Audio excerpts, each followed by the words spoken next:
The Fed Chair Jerome Powell and the Treasury Secretary Janet Yellen telling lawmakers today, you have just 20 days to either raise this or suspend the debt ceiling.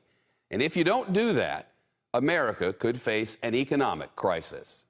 It would be disastrous for the American economy, for global financial markets, and for millions of families and workers whose financial security would be jeopardized by delayed payments. Secretary Yellen added that a failure to raise the debt ceiling could halt child tax credit payments for 30 million families, delay Social Security payments for 50 million seniors, and result in a spike in unemployment.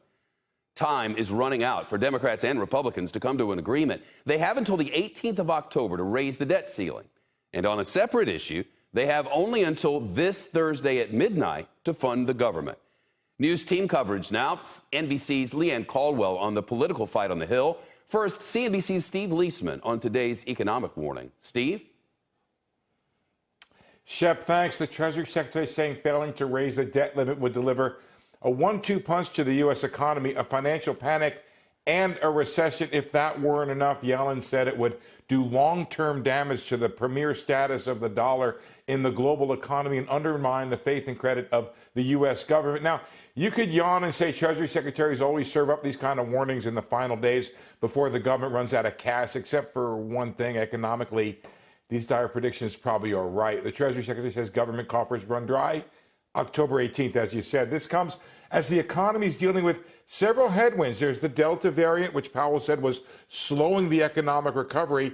Yellen noted the economic recovery was fragile but rapid, and that the Delta variant was suppressing the speed of the rebound. On inflation, Powell saying the effects were larger and longer lasting than anticipated, but would begin to fall back. Yellen saying, in her view, inflation at the end of the year would probably be close to 4%, or double what the Fed's looking for. Oof. And Steve, Senator Elizabeth Warren really laid into Chairman Powell today.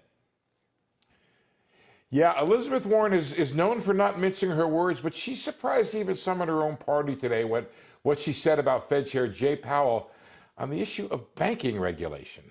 Over and over, you have acted to make our banking system less safe, and that makes you a dangerous man to head up the Fed, and it's why I will oppose your renomination. Warren accused Powell of weakening new rules put in place after the financial crisis to avoid future taxpayer bailouts. Now, Powell disputed the charge and pointed out that banks have more money, well, essentially in the bank, and are safer than they have been in history. Back to the original dangerous man, Shep. Steve, thanks.